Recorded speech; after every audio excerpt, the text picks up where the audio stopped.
વિરાણી હાઈસ્કૂલની જમીન છે એ સરકારે શરતો સાથે ફાળવેલી છે અને તેમાં મુખ્ય શરત એ છે કે વિરાણી હાઈસ્કૂલની જમીનમાં કોઈ કોમર્શિયલ હેતુ થઈ શકશે નહીં.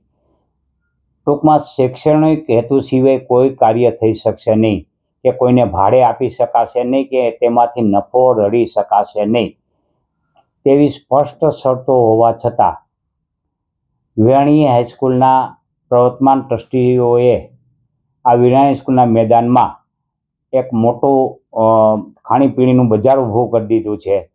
એટલું જ નહીં, ત્યાં કોમર્શિયલ રીતે રમતગમતના ક્રિકેટ રમતના બોક્સો બનાવેલ છે.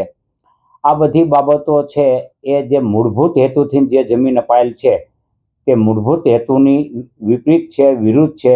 એટલે તેની પર શરત ભંગના પગલાં લેવા જોઈએ તેવી અમારી અરજી કલેક્ટરને સમક્ષ પડેલી છે.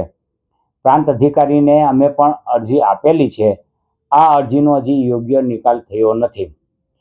એટલે આ તાત્કાલિક બંધ કરાવવું જોઈએ અને જે રાજકોટના વિદ્યાર્થીઓ છે, રમતવીરો છે, એ રમતવીરોને રમવા માટે મેદાનને ખુલ્લું કરવું જોઈએ. જેવી રીતે રાજકોટમાં અત્યારે દિન પ્રતિદિન મેદાનો ઘટતા રહ્યા છે અને આપણે વૈશ્વિક સ્તરે આપણે રમતગમતને પ્રોત્સાહન આપવા માટે સરકાર પ્રયત્નો કરી રહી છે. તેવા સંજોગોમાં જો મેદાન જ નહીં હોય તો વિદ્યાર્થીઓ રમશે ક્યાં?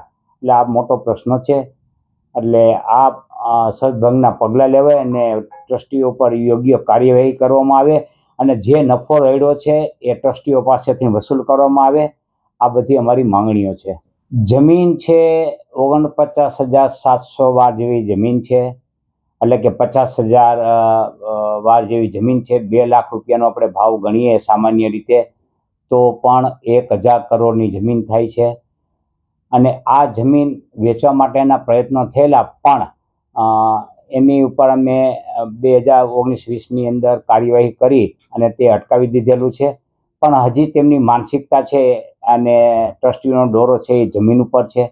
એટલે મારી દ્રષ્ટિએ આ જમીન સરકારી છે અને સરકારી રહેવી જોઈએ અને સરકારની પરવાનગી વગર કોઈ પણ કાર્ય થવું જોઈએ નહીં. વેચાણ સિવાય સહિતની કોઈ પણ તબદીલી થવી જોઈએ નહીં એવી અમારી માંગણી છે. આવતીકાલે અમો વિદ્યાર્થીઓ એટલા માટે એકત્રિત થઈ રહ્યા છીએ કે અમો વિવિધ તબક્કે લડી રહ્યા છીએ. અત્યારે અમો હાઈકોર્ટમાં પણ લડી રહ્યા છીએ. અત્યારે કલેક્ટર સમક્ષ પણ અમે લડી રહ્યા છીએ. આ લડતને કેવી રીતે મજબૂત બનાવી અને આગળની સ્ટ્રેટેજી નક્કી કરવા માટે અમો એકત્રિત થયા છીએ. અને જે શરતભંગ થયો છે તે શરતભંગ ઉપર સત્વરે પગલાં લેવાય અને